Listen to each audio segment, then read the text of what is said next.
성경은 우리 신약과 구약으로 이루어져 있습니다. 신약 성경은 예수님께서 오신 이후의 이야기를 기록하고 있고, 이야기라고 이렇게 해서 이 픽션, 이 허구를 말하는 게 아닙니다. 그 사건들을, 사실들을 말합니다. 예수님께서 오신 이후의 사건들을 기록하고 있고, 구약 성경은 이 예수님께서 오시기 전의 사건들을 기록하고 있습니다. 근데요, 이 구약 성경 가운데 유명한 인물들이 등장하지 않습니까? 여러분들은 어떤 인물들을 알고 계십니까? 누구를 좋아하십니까? 그 중에 이 다윗이라는 사람이 있습니다. 이스라엘의 성군 다윗이죠. 지금도 이스라엘 그 국기에 그 별이, 국기에 나와 있는 그 별이 이 다윗의 별입니다. 그만큼 이스라엘 사람들은 이 다윗을 좋아하고 훌륭하게 생각하고 있습니다. 물론 구약의 성경에 여러 가지 더 이렇게 유명한 사람도 있을 것이고, 또 선호하는 사람도 있을 것입니다. 여러분 누구를 좋아하십니까? 모세를 좋아하십니까?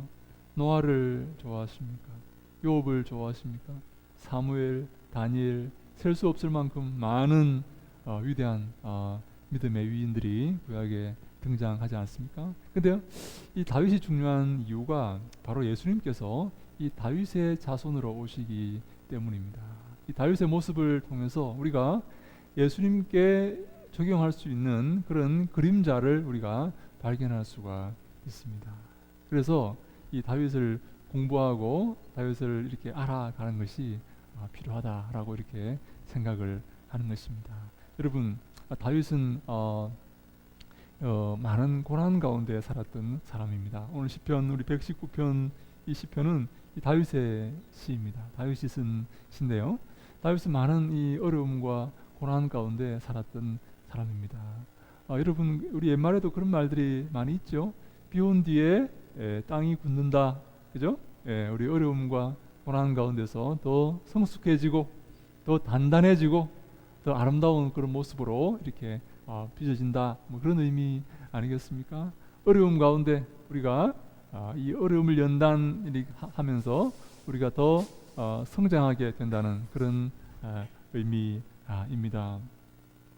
다윗은 그 위대한 장군이었죠. 그런데 이 다윗이 이 사울을 위해서 열심히 이렇게 봉사하고 나라를 섬기고, 다윗이 가는 데마다 하나님께서 승리를 주셨습니다.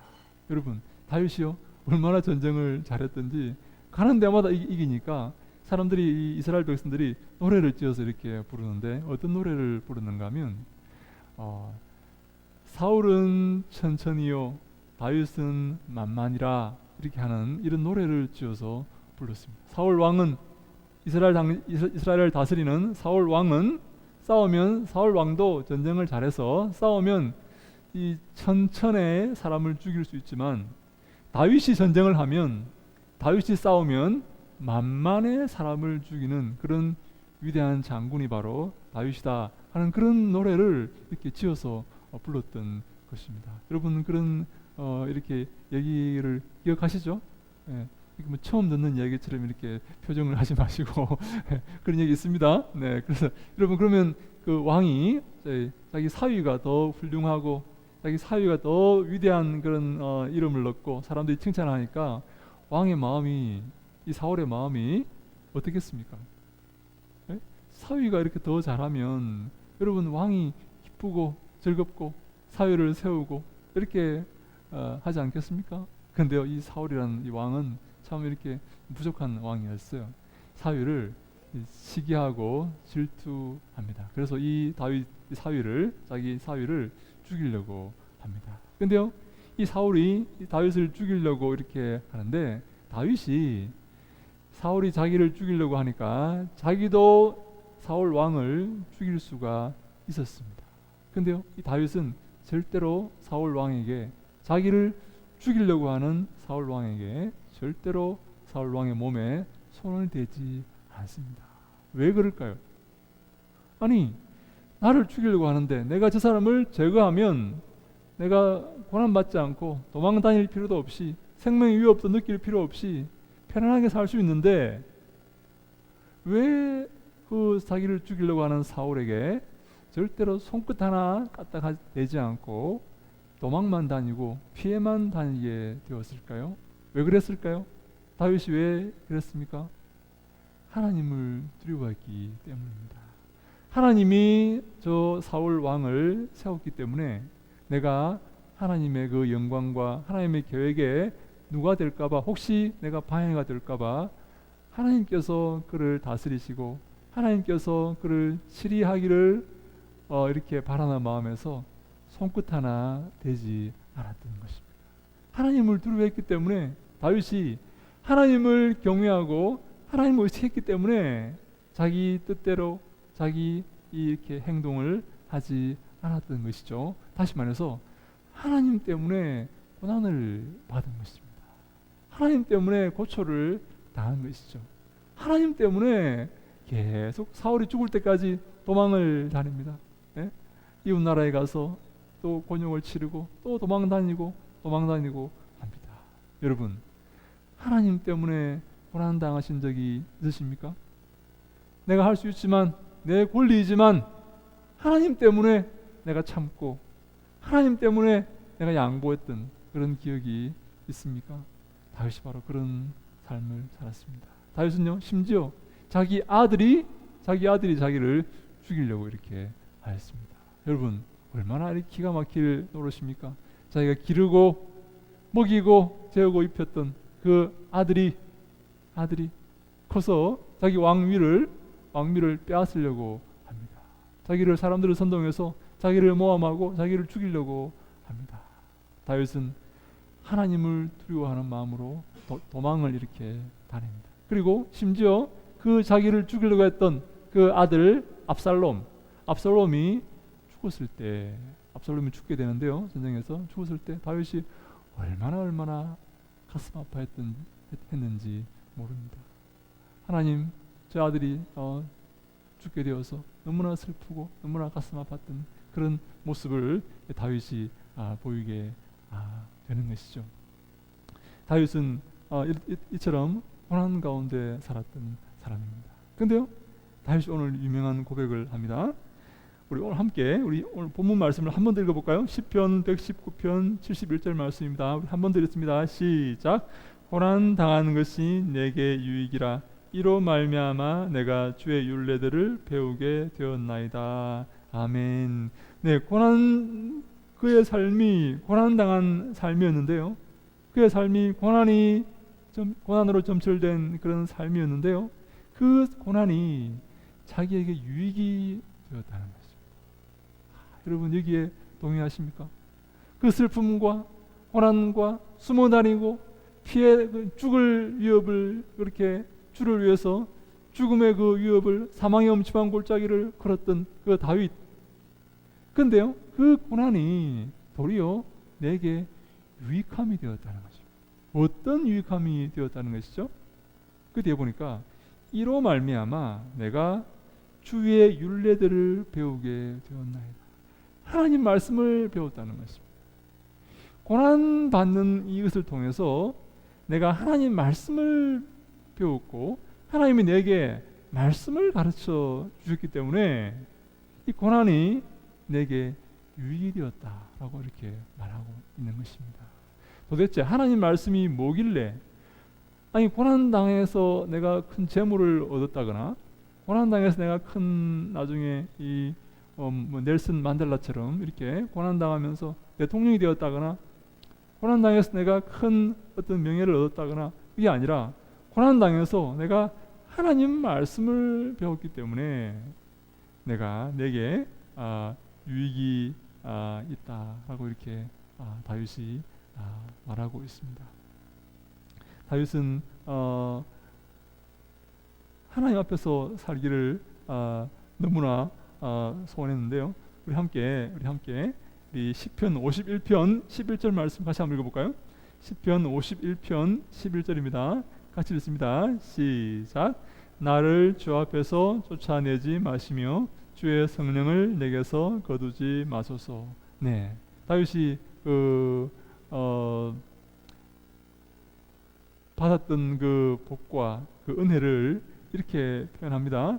내가 이로 말미암아 고난으로 말미암아 주님의 율례, 주님의 법률, 주님의 율법, 주의 말씀들을 배우게 되었기 때문에 이 고난이 내게 유익이 되었다 하는 것입니다. 여러분, 이 배운다라는 말은요, 여러분 우리 학생들은 배우지 않습니까? 그러면 가르치는 사람이 있어야 되지 않습니까? 그죠? 여러분, 누가 가르치십니까? 내가 배웠습니다. 누가 가르쳤습니까? 하나님이 가르치신 것입니다. 우리 여기에 배운다라는 말을 이렇게 다윗이 썼지만, 이 말을 다른 말로 바꾸면 고난 당한 것이 내게 유익이 되었습니다. 그 때문에 하나님께서 내게 율법을 가르쳐 주셨습니다 하는 그런 의미가 되는 것입니다. 이런 말들을 다른 의미로 하면 이 신적 수동태이다 이렇게 표현합니다. 내가 배웠습니다. 내가 배웠습니다. 하나님이라는 이름을 이렇게 거명하지 않기 위해서 내가 배웠습니다 이렇게 표현합니다. 실제로는 누가 우리에게 가르쳐 주었습니까? 하나님께서 내게 주의 말씀들을 가르쳐 주셨습니다. 하나님께서 내게 고난을 허락해 주셨습니다. 그 때문에 하나님께서 내게 주의 말씀을 가르쳐 주신 것입니다. 고난을 주심을 통해서 내게 주의 말씀을 가르쳐 주신 것입니다. 여러분, 다윗이요, 이게 자기 인생에 유익이 되었다고 이렇게 말하는데, 이 주의 말씀이라는 것이 가장 소중하고 가장 중요한 것이라는 사실을 우리가 잘 알게 되는 것입니다. 함께 우리 시편 1편 맨 마지막에 나옵니다. 시편 1편 1절로 2절 말씀 함께 읽습니다. 시편 1편 1절로 2절 말씀을 같이 읽습니다. 시작. 복 있는 사람은 악인들의 꾀를 따르지 아니하며 죄인들의 길에 서지 아니하며 오만한 자들의 자리에 앉지 아니하고 오직 여호와의 율법을 즐거워하여 그의 율법을 주야로 묵상하는도다. 아멘.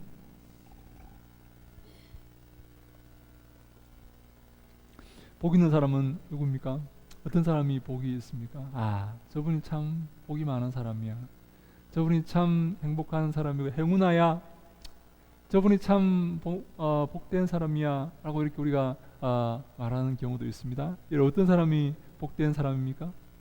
돈이 많은 사람입니까? 네?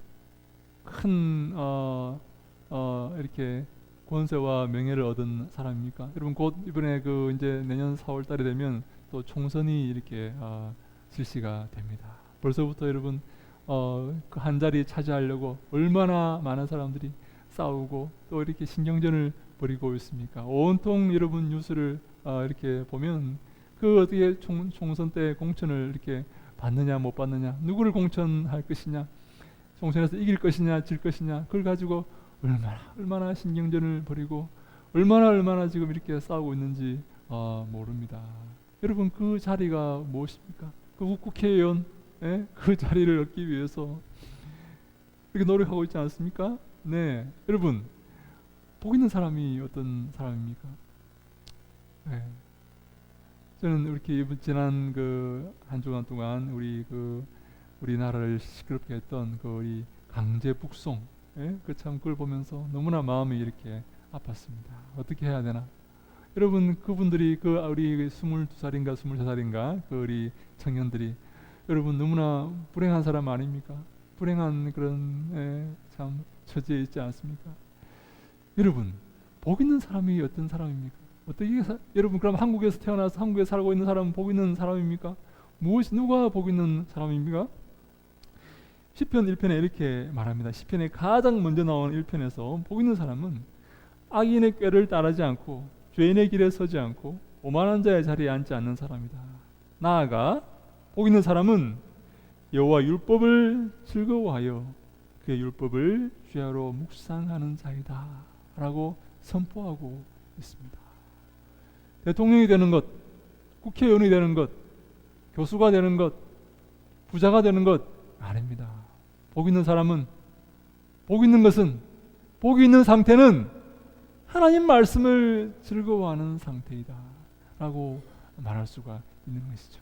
저는 참 이렇게 지금 제가 이렇게 이제 50이 이렇게 외람되지만 이렇게 넘어서 제 삶을 돌아보면 참 내가 참 이루어 놓은 것이 별로 없구나 하는 생각을 이렇게 하게 됩니다. 물론 뭐 다른 이렇게 다 비교할 그런 대상은 아니지만 제게 뭐 이렇게 뭐 큰 재물이 있는 것도 아니고 제가 무슨 뭐 다른 어떤 게 있는 것도 아닌 상황인데 참 제가 마음속에 제가 이 말씀을 준비하면서 참 감사한 그런 생각을 한 적이 하였는데 그게 뭔가 하면 하나님께서 제게 하나님 말씀을 이렇게 좋아하고 사랑하게끔 그렇게 해 주신 것입니다.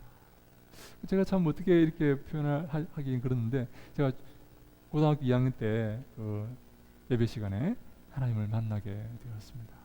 근데 희한하죠? 그때부터 제 마음속에 뭐 다른 이렇게 변화가 일어난 게 아니에요. 다른 변화가 아니라 하나님 말씀을 읽어야 되겠다. 하나님 말씀을 배워야 되겠다는 그런 생각이 제 마음에 들어왔어요. 고등학교 2학년짜리 뭘 알겠습니까? 이제 공부한다고 막 이렇게 뭐 야간 자율학습 한다고 난리인데 그 제가 공부할 때마다 야간 자율학습 시작할 때 성경을 한 장 이렇게 읽고 시작했습니다. 끝날 때쯤 돼서 시간 보고 성경을 한 장 읽고 이렇게 마치는 그런 이렇게 시간들을 보냈습니다. 여러분 희한하죠? 왜 제 마음속에 이 말씀을 읽어야 되겠다는 생각을 하게 되었을까요? 왜 이 말씀이 내게 필요하다는 생각을 하게 되었을까요? 제가 대학에 들어갔습니다. 대학에 들어갔는데 제가 외람되지만 영어를 전공을 했습니다. 영어를 전공했는데 근데 여러분 희한하죠? 제가 지금 생각하면 희한합니다. 제가 대학교 2학년 때부터 통역을 하러 다녔습니다. 통역을 하러. 예? 근데요, 여러분 제가 우리 통역하면요, 통역 팀이 있습니다. 팀이 한 몇 명이 같이 움직이는데요, 이렇게 팀이 있는데 우리 통역 팀장이 항상 이렇게 팀원들을 불러놓고 이렇게 이런 말을 했어요. 저 학생만큼만 좀 하라고 이렇게. 예? 저만큼만 하라는 거예요. 희한하죠. 제가 뭐 대학교 2학년이 뭘 알겠습니까? 그럼 제가 이렇게 말씀을 이렇게 이제 이렇게 수업을 이렇게 들으면 교수님이 뭘 지금 틀리게 말하는지를 제가 알겠는 거예요. 손 들고 제가 교수님 그 잘못된 거라고 이렇게 했던 적이 많이 있었어요. 희한하죠. 제가 내가 무슨 뭐 영어를 이렇게 뭐 잘하는 것도 아닌데 이렇게 그래서 제가 대학교 다닐 때 제가 영어 공부를 거의 안 했습니다. 예? 제가 영어 공부를 제가 영어 공부 안 하고 제가 뭐 했겠습니까? 뭐 데이트하러 다녔겠습니까? 뭐 했겠습니까? 성경을 봤습니다. 성경 공부 시간이 저한테 영어 배우는 시간보다 10배 이상 더 많았습니다. 영어를 거의 저는 영어를 공부를 이렇게 많이 안 한 그런 상태였죠. 근데 여러분 대학교 2학년 때 저희 교회에서 성경 퀴즈 대회를 이렇게 우리 교회는 이렇게 자주 안 하는데 보통 이렇게 다른 교회는 성경 퀴즈 대회, 성경 암송 대회 같은 것을 많이 이렇게 합니다. 목사님께서 문제를 내오셔가지고 구석에 있는 거, 성경 구석에 있는 거 이렇게 문제를 내셔가지고 이렇게 내면 성도들이 맞추어서 상품을 이렇게 타가고 또 어떤 구절을 암송을 이렇게 또 성경 암송 대회를 하는데 희한하죠, 여러분. 저는 성경 암송 대회 합니다 이렇게 그 공고가 나오면 바로 그 다음 주에 그걸 암송을 다 이렇게 했어요. 다른 사람들은 성경 암송 대회 날짜 임박해가지고 했어? 암송했어?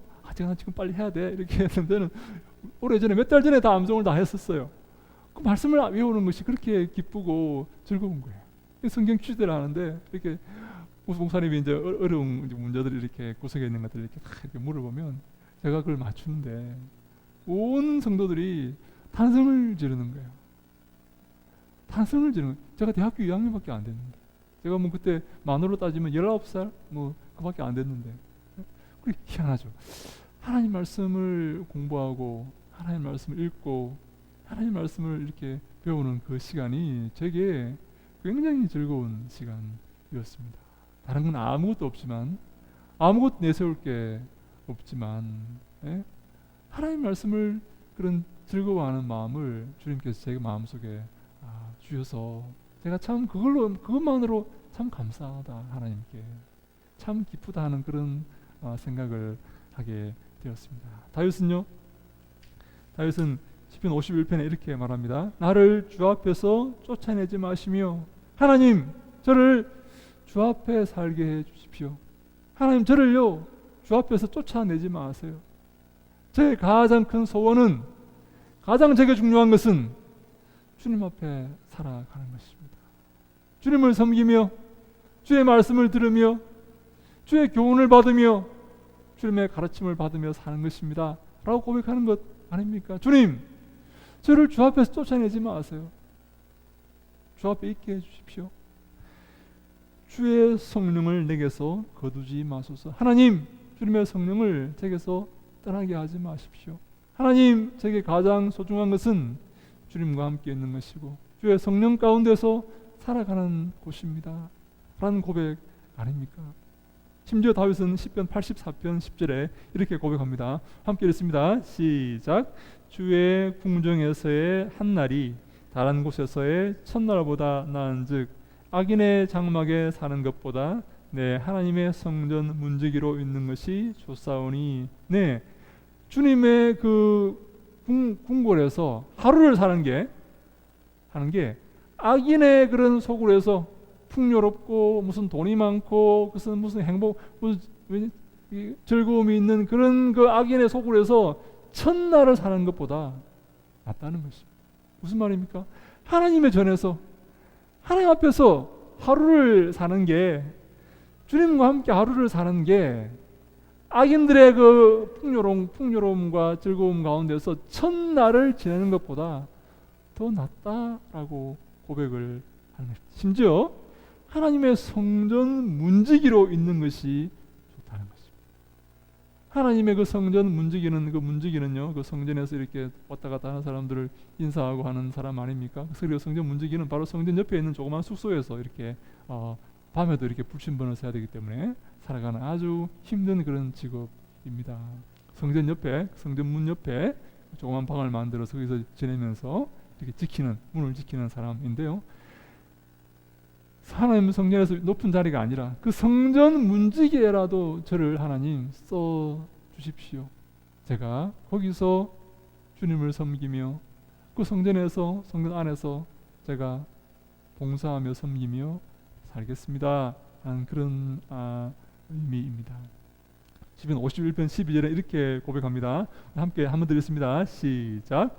주의 구원의 즐거움을 내게 회복시켜 주시고 자원하는 심령을 주사 나를 붙드소서. 네, 다윗이 고백합니다. 지금 이 시편 51편 말씀에 우리가 다윗의 이 고난의 그런 그 기운과 그 고난의 슬픔이 가득 이렇게 스며 있는 것을 우리가 보게 됩니다. 하나님, 주님의 그 구원의 즐거움을 내게 회복시켜 주십시오. 주님의 그 구원을 받았다는 그 사실, 이 사실을 제가 잡고 있습니다. 왜 있습니까? 왜 잊어버립니까? 많은 고난과 슬픔 가운데 살아가기 때문에 내가 하나님의 자녀라는 사실을 잊고 살게 됩니다. 하나님, 너무나 많은 고난과 슬픔 가운데 살다 보니까, 내가 절망 가운데 살다 보니까 내 마음속에 즐거움이 없고, 심지어 하나님의 자녀이고 천국의 백성이라는 사실조차도 하나님, 제가 잊고 살고 있습니다. 하나님, 제 마음속에 구원의 즐거움을 회복시켜 주십시오.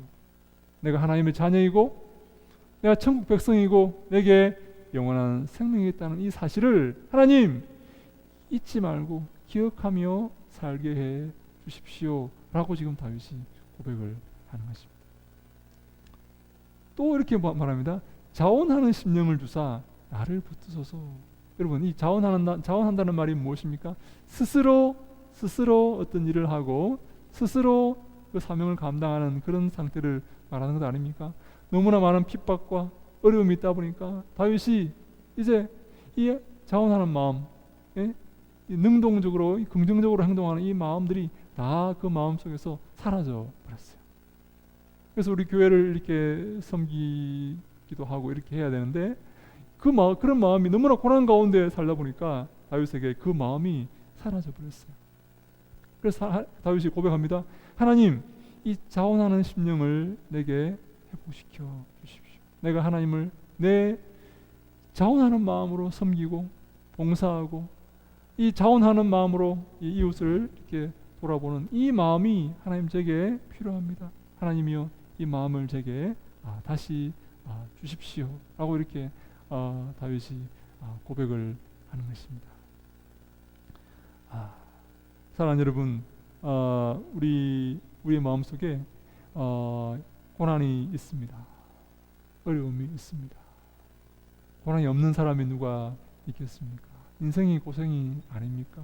네, 그런데 다윗처럼 우리가 이렇게 기도할 수 있어야 됩니다. 하나님, 내게 구원의 즐거움을 회복시켜 주십시오. 내가 주님의 자녀이고 내가 영생을 얻었음을 항상 기억하고 내가 지금 죽어도 천국에 갈 수 있다는 이 사실을 항상 기억함으로 그것을 붙들고 내가 기뻐하며 즐거워할 수 있도록 하나님, 제 마음속에 구원의 즐거움을 허락하여 주십시오 라고 이렇게 우리가 기도할 수 있어야 됩니다.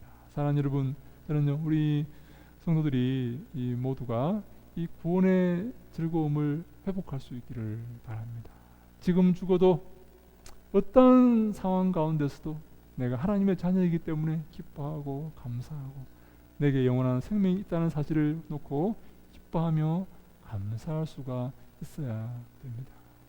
내게 돈이 없다 할지라도, 내게 뭐가 없다 할지라도, 내 상황이 어렵다 할지라도 내가 영원한 생명을 가진 그런 하나 천국의 백성이라는 사실을 기억하면서 그렇게 기뻐하며 감사하며 살아야 되는 것입니다. 근데 다윗은요, 이 고난을 통해서 하나님의 말씀을 배우게 되고 이 고난을 통해서 하나님을 알게 되고 하나님의 가르침을 받게 되었다는 이 사실을 다윗은 유익한 것으로 이렇게 표현하고 있는 것이죠. 우리 시편 119편 67절 말씀을 한번 읽습니다. 시편 119편 67절입니다. 시작. 고난 당하기 전에는 내가 그릇 행하였더니 이제는 주의 말씀을 지키나이다. 네, 비슷한 맥락의 말씀이죠. 고난 당하기 전에는, 어려움을 당하기 전에는 내가 내 마음대로 잘못된 삶을 살았지만 이제 그 고난이 있은 후에 내가 주의 말씀을 지키게 되었습니다. 주의 말씀 가운데 살게 되었습니다. 하나님이 기뻐하시는 삶을 살게 되었습니다. 여러분, 중요한 것이 무엇입니까? 우리가 주 앞에서 주님께 어떤 평가를 받느냐 하는 것 아닙니까? 주님께서 우리를 어떻게 평가하시겠습니까? 주의 말씀을 잘 지켰느냐? 주의 말씀대로 살았느냐? 주께서 우리에게 명하신 그 말씀 붙들고 그것을 기뻐하며 감사하며 그 말씀 속에서 살았느냐? 그렇지 않느냐라고 우리를 평가하시지 않겠습니까? 저는 우리 사랑하는 우리 모든 우리 성도님들이 주의 말씀 붙들고 항상 그 말씀에 승리하는 귀한 삶을 사시기를 바랍니다. 예수님의 삶을 돌아보면 정말로 그 고난 가운데 삶이었습니다. 그 고난 가운데서 예수님은 우리를 구원해 주셨습니다. 십자가의 그 고난, 그 순환을 기억하면서 예수님은 우리를 구원하시기 위해서 이 땅에 오신 것입니다. 이제 곧 성탄절이 이렇게 시작이 됩니다. 이제 성탄 그 시즌이 시작되는데요. 우리 교회도 이렇게 성탄의 이렇게 분위기에 맞춰서 이렇게 어떤 사람은 이렇게 말하는 사람도 있어요. 12월 15일이 25일이 정말 예수님 탄생하신 날이 맞느냐? 여러분, 동방 정교회, 러시아 정교회, 그리스 정교회는 1월 7일을 성탄절로 지킵니다. 실제 예수님께서 정확하게 언제 태어나셨는가 하는 것은 잘 모릅니다. 12월 25일은 로마의 태양절을 그렇게 기리는 그런 절기입니다. 근데요, 이 절기를 우리가 예수님의 탄생일로 이렇게 지키는데, 여러분, 중요한 게 무엇입니까? 예수님께 12월 25일이 예수님의 탄생하신 날이 아니기 때문에 우리가 지키지 말아야 된다, 그렇게 말하는 사람이 있어요. 우리 친구들 가운데 그런 사람이 있어요. 제가 참 뭐라 하는데 그게 아니다. 중요한 것은 12월 25일이고 1월 7일이 아니라 예수님께서 이 땅에 오셨다는 사실이다. 왜 예수님께서 이 땅에 오셨습니까?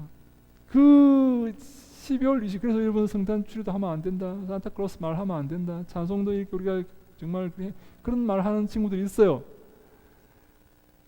예수님께서 이 땅에 오셨다는 사실, 그 사실을 붙들어야 됩니다. 왜 오셨습니까? 왜 오셨습니까? 예수님께서 이 땅에 오셨습니까? 네? 우리를 구원하시기 위해서 인간의 몸을 입고 고난 당하시기 위해서 오신 것입니다. 이 사실을 우리가 놓쳐서는 안 됩니다. 그래서 우리가 성탄절을 이렇게 정해놓고 지키고 있는 것입니다. 이 사실을 기억하라고.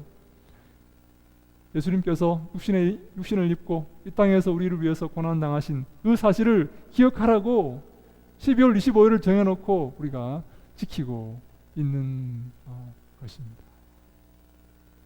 우리도 예수님의 그 고난의 그 길을 걸어야 됩니다.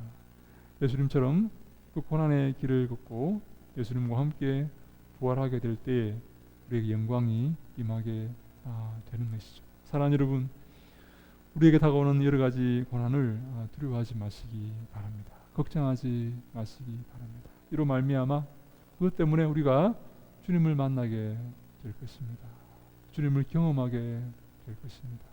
주님의 가르치시는 그 하나님 말씀, 주 율법을 우리가 배우게 될 것입니다. 그것이 그 말씀을 배우고 그 말씀을 즐거워하는 그것이 가장 복된 일입니다. 주님이 가장 기뻐하시는 일이고 그 삶을 살아가는 것이 바로 복된 사람의 인생입니다. 이 땅에 무슨 복된 것이 있습니까? 맛있는 음식이 있습니까? 뭐가 있습니까? 하나님 말씀 붙들고 그 말씀 지키며 하나님을 섬기는 것이 가장 복된 삶이요, 그 인생이 가장 복된 인생이라는 사실을 여러분 기억하시고 그 믿음의 경주에서 승리하시기를 주님 이름으로 간절히 축원합니다. 아멘.